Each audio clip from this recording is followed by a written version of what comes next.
tarik lang.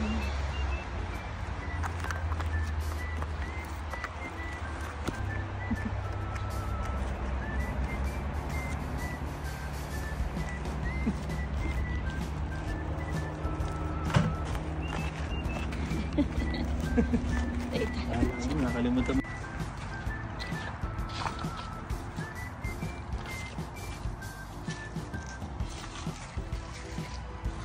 Nandito na po kami sa Nanos Bay.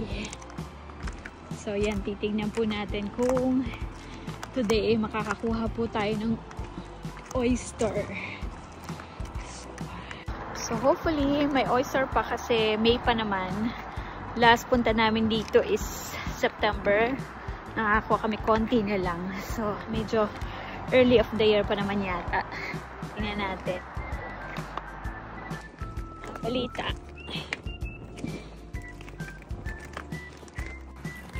Yan.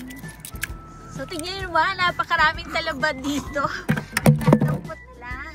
O, diba? O, saan ka pa? O, see? Kaya lang, kailangan mo lang talaga magtyaga.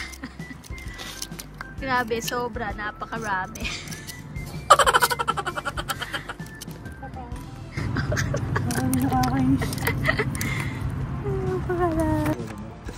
Clams? Yan. So, yan. Actually dito, maraming clams dito. Yan o. So, yan. See? Mapapagod na tayo sa may tubig. O, diba? Libre lang. Dito eh. Nakakaingit talaga itong mga taga Victoria. Imagine mo dito. Pag wala kang ulam, o hindi magbitbit ka na lang. Diba? Libre pa. Saan ka pa? Mahal-mahal nito sa Edmonton. Nagreklamo yun. Yan. Talagang kaya, ito yung ano, pag napapadaan kami dito, ito talaga yung gusto-gusto kong gawin. Kami, alam mo naman, ang buhay sa isla. Yan, bata pa kami. High school pa kami. Yan. Pag walang ulam, magbit-bit kami. Nakakatuwa. Talagang ikaw na lang, basta't masipag ka lang magbungkal. Diba? Imagine mo, kita mo. Konti lang talaga yung nagbabiat-biat, oh. Yan. Ayun. Iba sila nagbabiat-biat din doon. Yung iba naman kumukuha ng oyster. Masarap tong butter clams. Ako, iba butter clams natin ito. Right? See? Sino mahilig magbiat-biat? Kaway-kaway dyan. Kasi talagang feeling ko itong lahat na to, puno talaga siya ng clams sa ilalim. Kasi lalo na dito, hindi ganun karami ang kumukuha ng clams. O, diba? Nakakatuwa. O, kakatagad. Yan. Sino mararamdaman mo sa ilalim? Alam mong may mga clams sa ilalim. See? Isang kapako lang. Pag nagka-clams kami, tinuruan ako niyan eh. Kalimutan ko sino nagturo sa akin. Kailangan makikita mo yung dalawang dalawang butas na magkatabi. Yan. Tapos, ibig sabihin noon, nakabuka yun.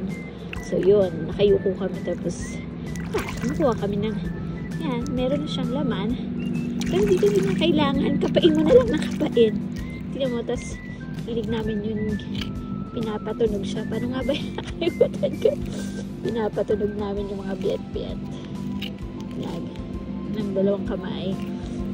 So, actually, iba, syempre, iba yung lahi ng mga clams dito katulad sa mas rough yung sa atin dito, medyo masusmat ng konti. Feeling ko mabilis nating mapupuno yung balde. See? Mabilis pa lang, oh, dami na. Feeling ko mabilis. Mapupuno ko kaya to. We'll see, tingnan natin. Nananakit lang ang daliri mo dito. Bungkal. Shout out talaga sa aking mga hipag dyan sa Bulinaw, ate. Hindi ka na magbiat-biat na tayo, ate Gina, ate G. Let's go.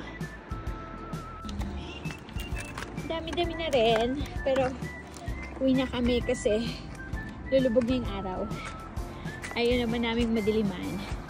Medyo konti yung nakuwang oyster.